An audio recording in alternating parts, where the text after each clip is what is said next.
I first realized something was horribly wrong with the weather on the night my grandmother's clock chimed midnight and the power in our small coastal town flickered ominously, leaving me clutching a guttering candle while thunder rattled my windows in a way that felt more deliberate than any natural storm I'd ever witnessed, as if the sky itself had turned hostile.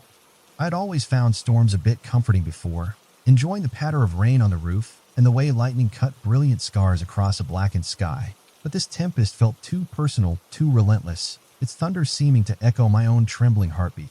I remember racing to the porch in the early hours of the morning to glimpse the raging skies, only to find a swirling mass of clouds so dark they looked almost purple, spinning overhead like a vortex that refused to drift away with the wind, as though it had chosen our town as a permanent target. Sleep was impossible in the face of that unearthly rumbling, so I paced the narrow confines of my living room, checking the window every 5 minutes, hoping to see a break in the clouds, yet the storm never paused, not even for a brief lull in the downpour that pelted the streets outside. By dawn, I ventured into the soaked neighborhood, umbrella in hand, half expecting the wind to knock me off my feet the moment I stepped outside, and discovered that no one else dared to greet the day except for few neighbors braving flooded sidewalks in knee-high boots, their eyes glossed with fear and confusion. Our town had weathered storms before. Violent squalls off the ocean were a fact of life, but never had we experienced such a ceaseless onslaught of thunder and lightning, each deafening roar stretching our nerves to the breaking point without offering even the smallest respite. I tried calling friends in the next county over, only to find the phone lines crackling with static, and though a few text messages got through at first, word soon spread that the storm had carved a virtual dome of interference around our entire region, isolating us from the outside world.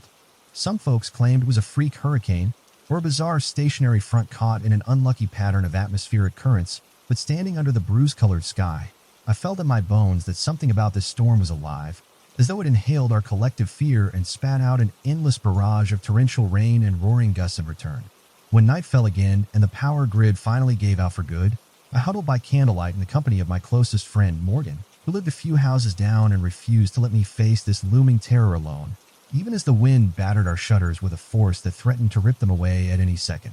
The endless flashes of lightning illuminated fleeting glimpses of the street in front of us, revealing cars submerged to their bumpers in floodwater and fallen branches strewn about like bones, an apocalyptic painting captured in strobe-like snapshots of electric glare. We tried to distract ourselves with hushed conversation, recalling childhood memories of harmless storms and comparing them to the monstrous one that now raged, each of us quietly afraid that we were witnessing the start of something cataclysmic, far beyond our power to control. By the third day, I barely recognized my reflection in the cracked mirror, shadows etched under my eyes from stress and lack of sleep, the constant roar of thunder wearing down my nerves until I flinched at every new rumble, tears gathering at the corners of my eyes from sheer exhaustion.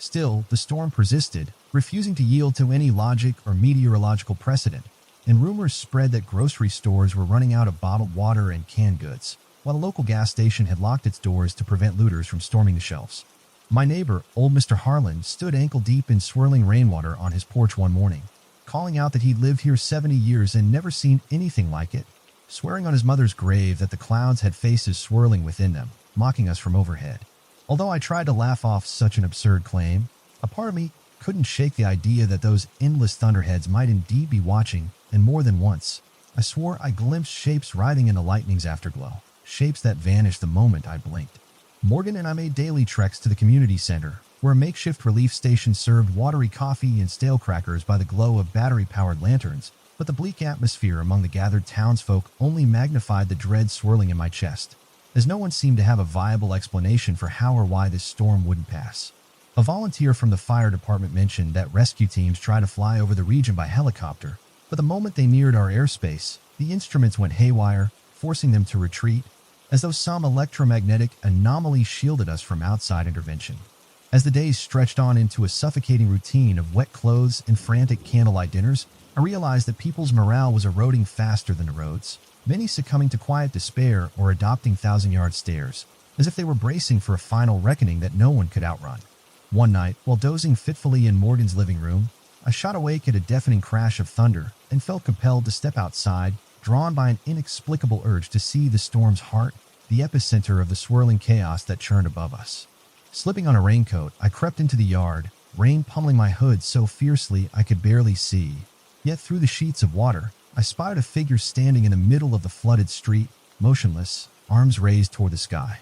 Fear clutched my lungs as I realized it was a young woman I'd never seen before, her face lifted to the boiling heavens, hair plastered to her cheeks, a sort of mad ecstasy contorting her features as if she were communing with something hidden in the storm clouds. Before I could call out, a serpent-like fork of lightning slashed the sky, revealing the watery reflection in the road around her, except it didn't mimic her shape exactly, but rather twisted into a bizarre silhouette with too many angles, as if something monstrous lurked just beneath the surface, copying her posture in a distorted, elongated form. I stumbled backward, blinking away the afterimage, and by the time the next flash lit the street, the woman was gone, leaving only rippling water behind, a detail that chilled me to the bone, suggesting either I'd hallucinated the entire encounter or she had vanished in an instant. Strangely, the thunder that followed her departure wasn't as sharp or explosive, but more like a distant groan, as though the storm itself had been denied some crucial offering, and for the first time in days, I sensed a subtle shift in the atmosphere, as if the storm was not merely unstoppable, but had its own yearnings. The following morning, I found a slip of paper tucked under my door, waterlogged and nearly illegible, bearing only the words, "They come when we call," scrawled in shaky handwriting, though I had no clue who left it or what dire meaning it carried. I showed it to Morgan, whose eyes widened in alarm, and we decided then that if we wanted any chance of surviving or escaping this nightmare, we needed to investigate whether there was some purpose behind the storm, something more sinister than random weather gone rogue. We scoured the library by flashlight, rummaging through musty archives that described local superstitions, old maritime legends about sea spirits punishing seafaring towns, and tall tales of storms that lasted an eternity for those who angered ancient forces lurking beneath the waves. Though most accounts were clearly exaggerated, a recurring theme of deals made with the ocean's wrath caught our attention, hinting that centuries ago, early settlers might have performed questionable rites to appease whatever lurked offshore, ensuring calm seas in exchange for, well, the texts never finished that sentence. Days blended into nights with no clarity or solace, and the storm's unrelenting nature began to warp reality for all of us, fostering a creeping sense of claustrophobia as if we existed in a pocket dimension where only rain, thunder, and flickering lamplight were real, while everything else had faded into a memory we could barely recall. My strength waned under the unending cycle of gloom and dread, and I found myself losing track of how many days had passed since I'd seen an honest sunrise or felt the warmth of direct sunlight on my face, each morning instead offering more howling wind and desperate faces behind shuttered windows. Morgan kept me grounded, refusing to let me spiral, yet even they admitted to hearing voices in the storm on occasion, faint cries or hisses that seemed to dance along the wind's edge, whispering half-words that no human mouth could form. At one point, a small group of desperate townspeople decided to gather at the harbor, hoping a fishing boat might risk the watery peril and ferry them beyond the storm's perimeter, but each attempt to navigate the churning seas ended in disaster, with battered ships limping back or capsizing in monstrous waves under swirling black clouds that never gave a single minute of grace. As the resource situation grew dire, our local authorities tried to ration what little supplies remained, but panic simmered beneath the surface, and rumors spread of missing individuals, just vanishing into the storm, leaving no trace except torn coats or soggy footprints that led nowhere. One such missing person was a high school classmate of mine, Jeremy, a kind-hearted mechanic who had ventured out to find extra fuel for the generator at the community center. No one ever saw him again, though a neighbor swore she caught a fleeting glimpse of him walking into the shallows near the bay, guided by flickering shapes that soared above the waves. Desperation led me to undertake more frantic research into the region's lesser-known lore, devouring every scrap of rumor or myth that might suggest a cause for this endless storm, an ancient curse, a supernatural retribution, or even another worldly presence feeding on our fear. Late one afternoon, while huddled in the dim light of Morgan's battery lantern, I found a ragged journal hidden in a library desk drawer, its pages dated nearly a century earlier, penned by a long-deceased local historian who wrote of a forbidden pact with the spirits of the raging sky, sealed in blood by townspeople who once faced a catastrophic drought.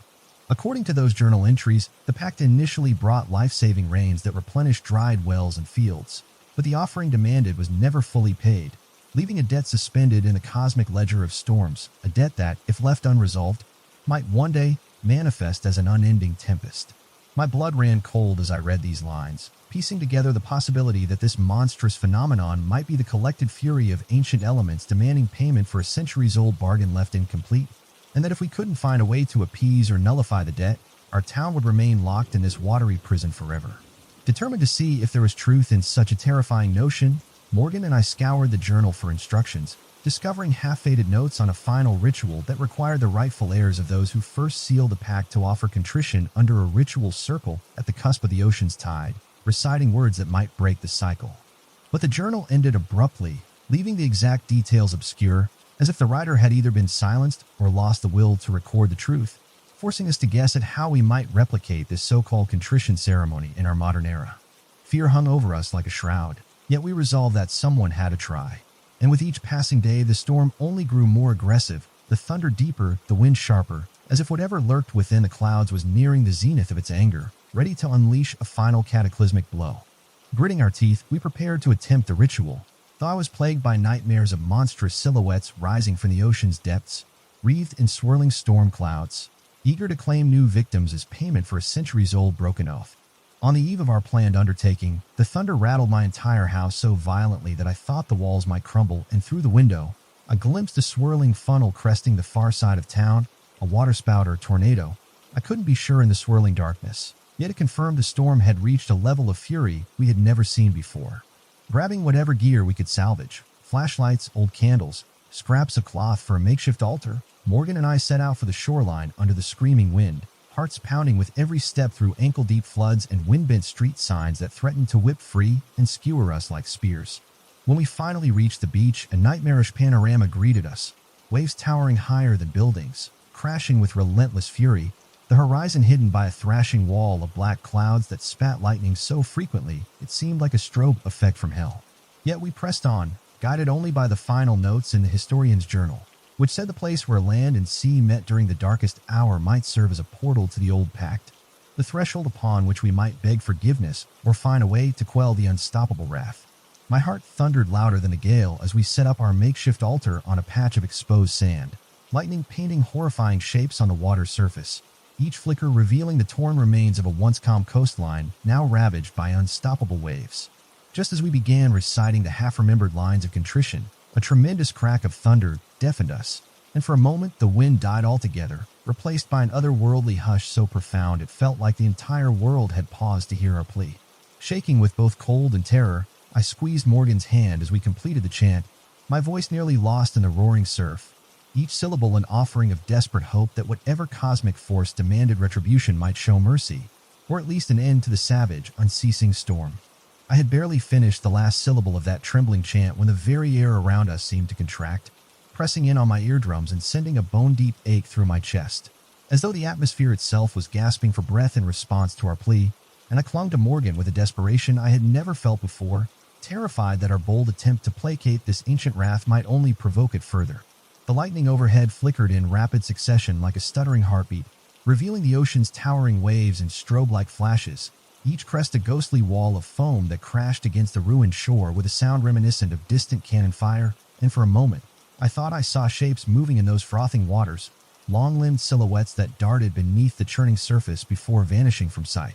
Our voices echoed strangely in that hush, the words of contrition hanging in the salt-laden wind, and for a few heartbeats, nothing seemed to happen, just the relentless hammer of my pulse and the ragged gulp of Morgan's breathing, both of us half submerged in brackish water that seeped into our boots and soaked our clothes. Then, with a suddenness that made me jolt, the sky above our heads crackled, a spiderweb of crooked lightning splitting the darkness in an almost fractal design, and the thunder that followed was not a single roar but a layered chorus of resonant booms, like countless voices mourning in unison, rolling across the shoreline with eerie precision. My lungs constricted as I sensed a massive presence stirring in the wind, as if some colossal entity behind the clouds had at last noticed our defiant ritual, and I tightened my grip on Morgan's forearm, unsure whether we should remain kneeling in the shallows or flee while we still had legs to carry us. The swirling black clouds, previously shifting aimlessly, began coalescing into a single column overhead, twisting with a malevolent grace that reminded me of a serpent uncoiling from its lair, and the swirling funnel reached down toward the ocean's horizon, where it merged seamlessly with the violent waves, creating an unholy pillar of storm that connected sea and sky in one continuous cyclone of gloom. Morgan's whispered question, "Do you think it's working?" trembled on their lips, and I had no answer to give, because while the storm was clearly reacting, I could not tell if we were seeing the beginning of its retreat or the final demonstration of its boundless fury, called forth by the brazen incantations we dared recite. A low rumble that felt almost sentient rippled through the water, stirring the sand beneath our feet, and I sensed the cold chill of doom creep up my spine when I realized that the battered pages from the historian's journal never mentioned what we might have to give in exchange for severing the ancient pact. It only hinted that the original debt remained unpaid. Swallowing my dread, I forced myself to resume chanting in a shaking voice, adding a plea for absolution that I cobbled together from the old maritime superstitions we found, evoking the memory of ancestors who might have known the right words to quell this angry sky. Each syllable a feeble attempt to convey remorse for sins we had never personally committed. The ocean responded by sending a colossal wave surging forward, nearly sweeping us off our feet. And as I coughed and sputtered in the knee-deep flood, my eyes locked onto a figure some distance away,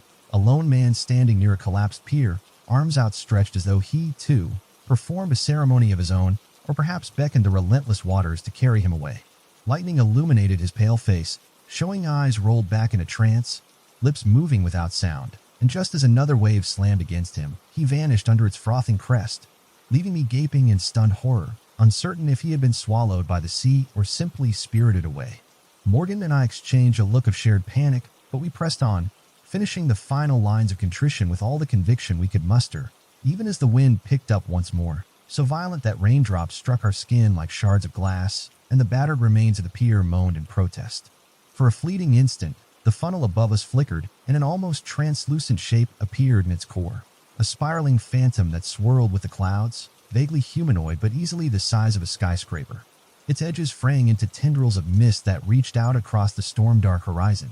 I wanted to scream, yet no sound passed my lips, because the sight of that towering half-formed colossus in the sky, coalescing from thunderheads and shadow, was too vast, too uncanny, to process with rational terror. It was as if my mind short-circuited, unable to fully accept that we had summoned or revealed something primeval that existed beyond normal mortal comprehension. Morgan's voice broke through my trance, shrill and desperate. "Look at the water, something's changing," and I followed their trembling gesture to see that the waves closest to shore had begun receding, not in the gentle backward pull of a tide, but in a sharp, sudden draw, as though the ocean itself inhaled, gathering momentum for a monstrous blow. We stumbled back from the waterline, half expecting a tsunami-scale wave to surge forward and obliterate us. Yet instead of roaring landward, the sea seemed to part slightly, revealing slick, mucky ground and the broken remnants of old ship hulls that must have been resting on the seabed for decades, now tossed up like discarded toys. All around us, the black sky churned, the lightning strobing faster, and the wind howled in a shrieking pitch that reminded me of fingernails on a chalkboard, a maddening, unrelenting screech that tore at my nerves until tears stung my eyes. If the storm had been terrifying before, it now felt like a living nightmare, guided by an intelligence that we had recklessly engaged, and I clung to the faint hope that the contrition words might still buy us a semblance of mercy, though I sensed that an appeasement alone might not suffice if we failed to give it what it truly craved. Another wave crashed, spraying saltwater high into the air, and in that moment, we heard a roar of thunder so intense it shook the ground, followed by a disorienting flash of violet-tinged lightning that illuminated every detail of the raging tempest, revealing, for one impossible second, the silhouette of a colossal shape surging beneath the waves, as though something ancient and serpentine had awakened. My body froze with a primal dread, convinced that we were witnessing the final unveiling of the force behind this endless storm, a half-submerged leviathan conjured by centuries of neglected obligations, fueled by the swirling fury in the sky, its every movement linked to the howling wind and punishing rain. Yet even in that moment of unimaginable horror, I felt a spark of defiance burn within me, a fierce refusal to let my hometown be swallowed by a monster from the depths or to perish without fighting for a right to exist under calmer skies. So I grabbed Morgan's hand and resumed our chanting, louder and more forceful than before. The conjured shape seemed to flinch at our renewed voices, its serpentine mass diving deeper beneath the black waters, leaving behind an echoing rumble that resonated through the waves, as if uncertain whether to retreat or strike in one final cataclysmic assault.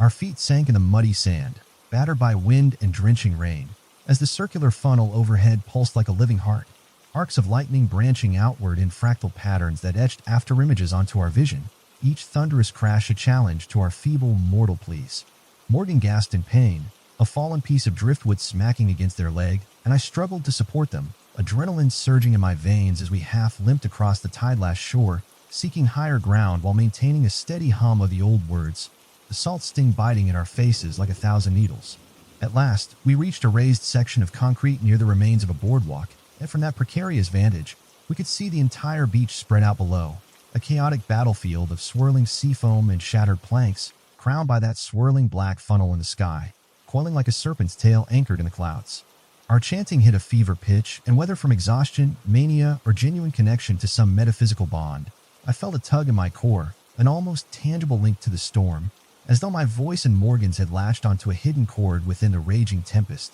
demanding it listen or at least relent.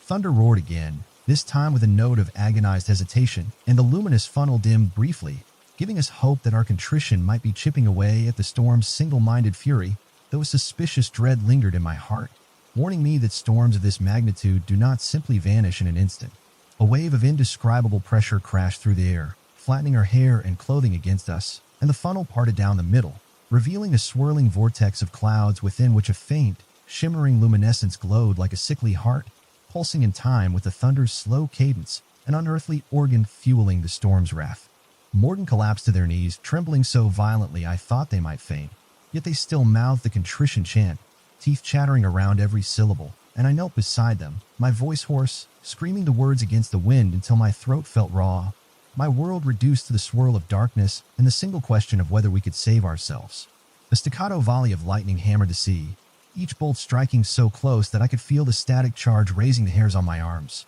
igniting the breath in my lungs with electric tension, and the funnel's luminescent core flickered, brightening then dimming, as if indecisive or locked in a cosmic struggle with the contrition we offered. At length, the swirling parted further, and for a heart-stopping moment, the luminous core expanded into a ragged shape reminiscent of a twisted face, outlines wavering in the clouds, a monstrous visage that appeared to glare down at us with hollow eyes carved of lightning, lips parted in a silent snarl. Every cell in my body screamed to run, but my legs refused to obey, pinned by the gale-force winds and the sheer weight of that impossible stare from above. So I closed my eyes and poured all the desperation in my soul into the final lines of the historian's contrition, urging Morgan to do the same, hoping that by uniting our voices, we could overshadow the storm's infinite rage. The next clap of thunder sounded like a dying wail, tapering off into a rumbling groan that seemed to vibrate within my bones, and when I reopened my eyes, I saw that the funnel was collapsing in on itself, the monstrous face dissolving into ripples of cloud, while the sea below churned with equal fury,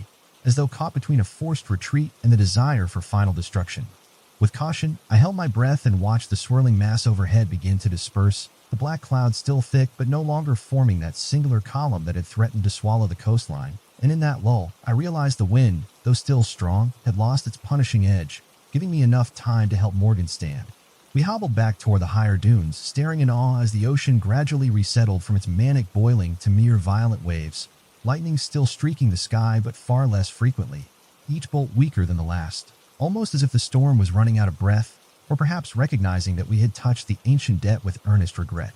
Waves continued to smash against the shore with fierce determination, but the column of swirling darkness overhead had undeniably fractured into a chaotic sprawl of clouds that no longer moved with a singular purpose, a scattering of storms that still raged but showed signs of natural dispersal, rather than the supernatural entrapment we'd lived under for so many days. Tears of relief mingled with the ceaseless rain on my cheeks, even though my body quaked from exhaustion, and Morgan's ragged exhale told me they felt the same mix of triumph and lingering dread, for we knew the finality was not guaranteed. Storms can recede only to rebuild, and ancient forces can feign withdrawal before exacting their price in some more private, horrifying way. Yet as we tottered away from the surf, still battered by wind and drenched in sea spray, a fragile spark of hope glimmered in our hearts, whispering that maybe, just maybe, the centuries-old fury had been sated by our contrition, or at least mollified enough to relinquish its iron grip on our unlucky town, giving us one more chance to salvage our lives. That night, huddled in the wreckage of a seaside diner with a handful of other survivors,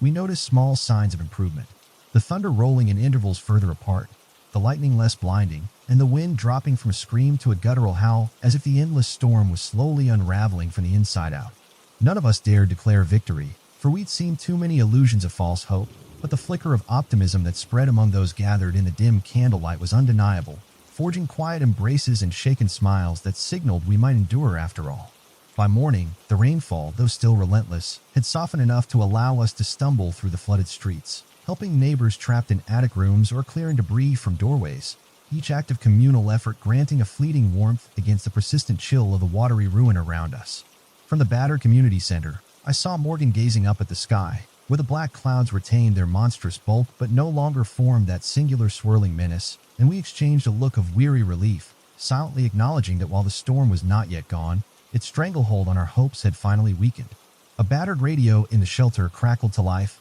offering the first news from beyond the storm's perimeter in days, assuring us that rescue helicopters had resumed attempts to fly in supplies, that the interference was diminishing, as though the invisible barrier once held in place by the storm's wrath had begun to dissolve. My stomach twisted with a potent blend of gratitude and lingering apprehension, suspecting that the ephemeral forces we had confronted might not vanish so easily, and that a cosmic toll might still loom in the shadows, unfulfilled debts waiting to be paid by someone more vulnerable than we.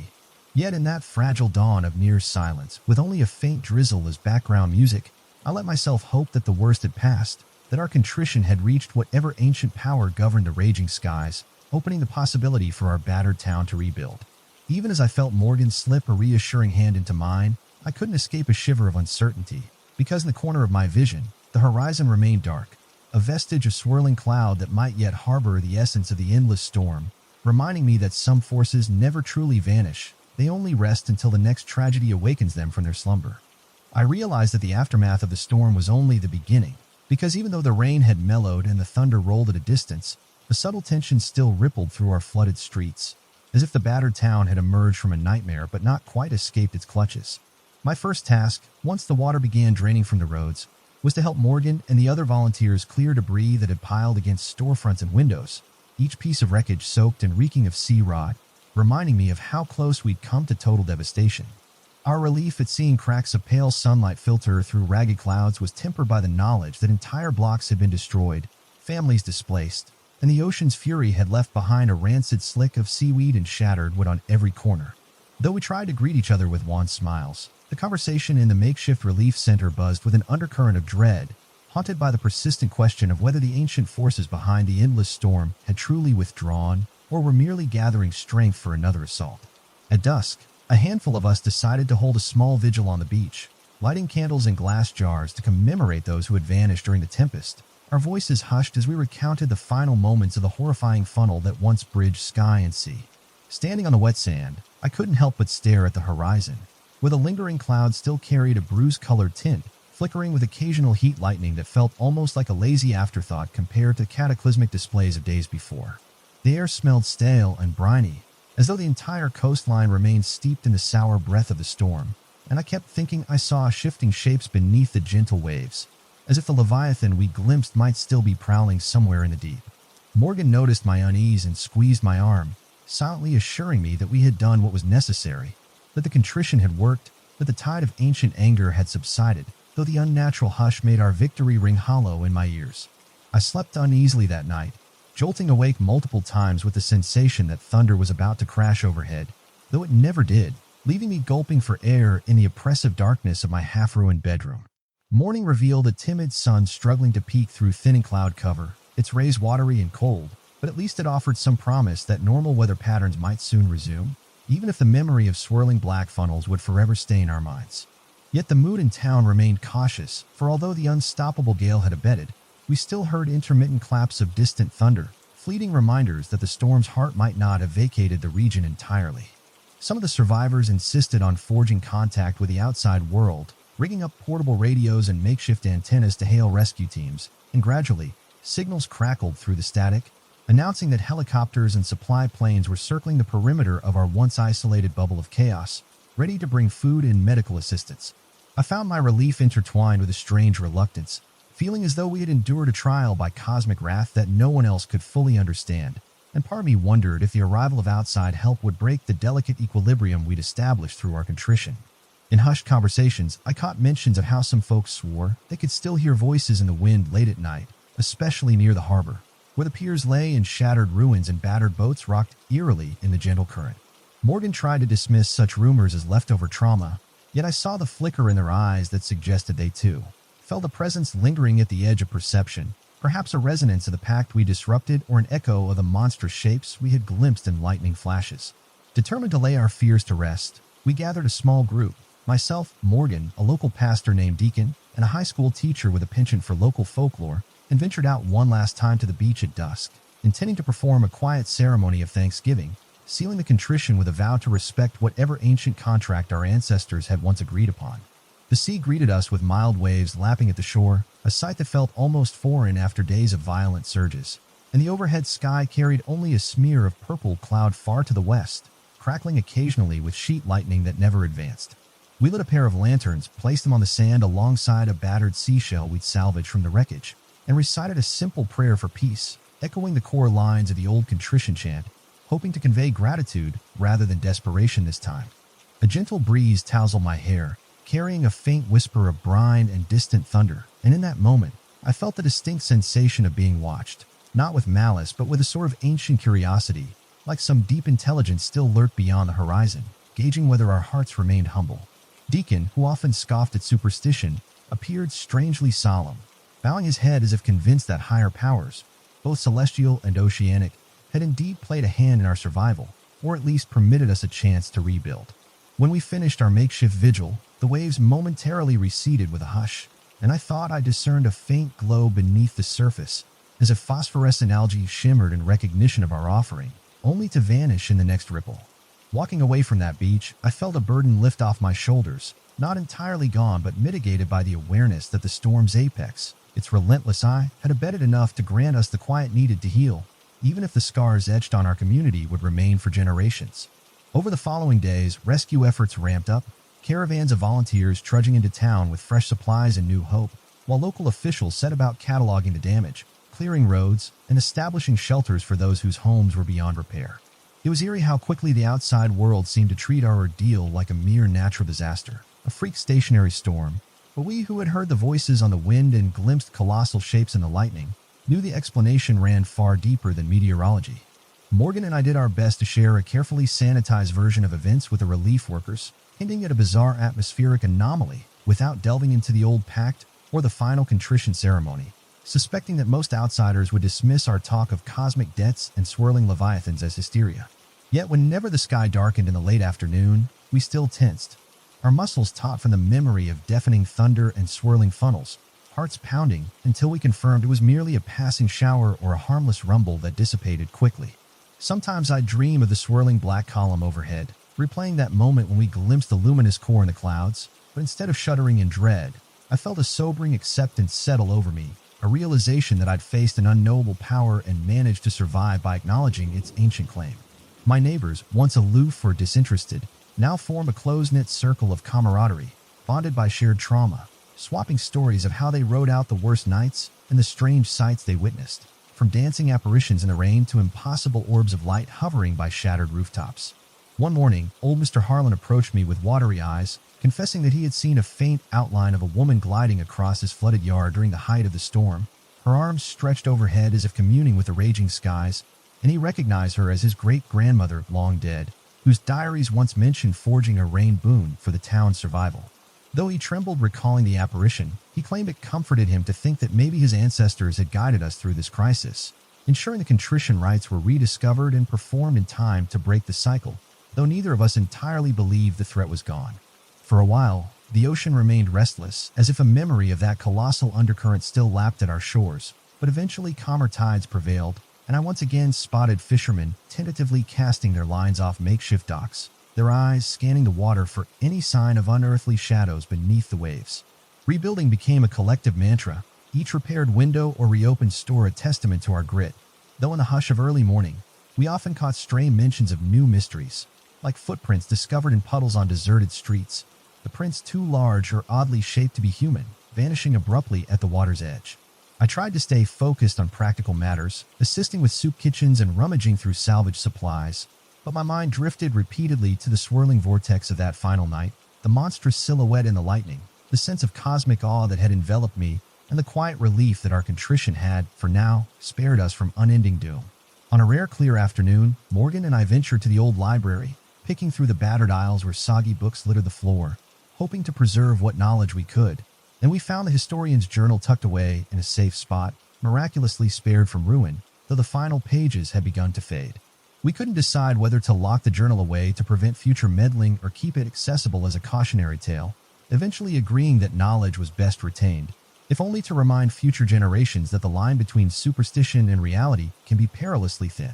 Sometimes, when I walk along the reconstructed boardwalk, I hear faint echoes of that monstrous thunder in my memories, a reflex that makes me glance skyward to confirm that the swirling black clouds aren't reforming. And though the horizon remains mostly clear, I swear I sense a presence out there, quietly observing, waiting. The local radio station, once silent under the storm's interference, now broadcasts daily updates on the recovery process, sprinkling in hopeful segments about returning tourism and the promise of calmer days ahead. Yet no one fully articulates the haunting knowledge that our town brushed against forces that defy neat categorization.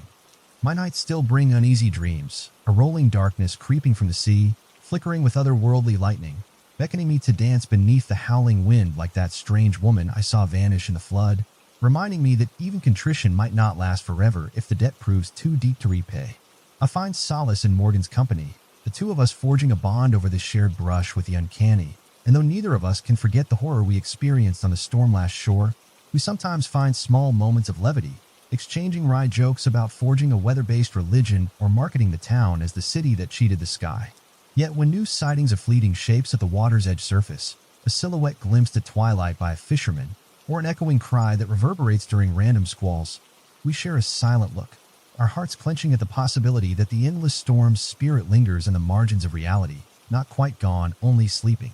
Each dawn that arrives with a gentle breeze instead of a raging gale feels like a small miracle, a fresh lease on life that we dared not imagine during the worst of the tempest. And with each clearing sky, I rededicate myself to mending the fractures in our community, believing that unity might be the best defense against old curses or resurrected bargains. In the back of my mind, I recall the woman who stood in the middle of the flooded street one stormy night, arms lifted as though in prayer, and I often wonder if she was the physical manifestation of those ancient forces, or a lost soul drawn in by the storm's siren call, merging into its violence and leaving only ephemeral footprints in the waterlogged asphalt.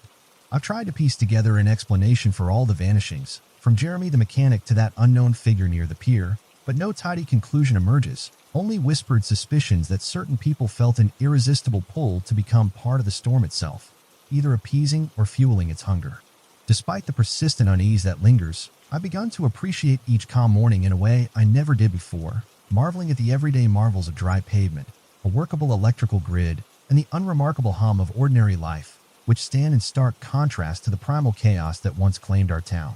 On certain windless evenings, I stroll past the battered houses and half-repaired shops, a candle in my hand to symbolize the flame of the contrition we offered, reminding myself and the silent streets that we survived together, forging a bond of resilience that might endure even if the storms return one day. Though I can't entirely exorcise the memory of that swirling funnel or the cosmic scale of the face that formed among the clouds, I've learned to live with the knowledge that some corners of our world harbor powers older than our modern understanding, capable of seizing entire communities in a single, terrifying grip.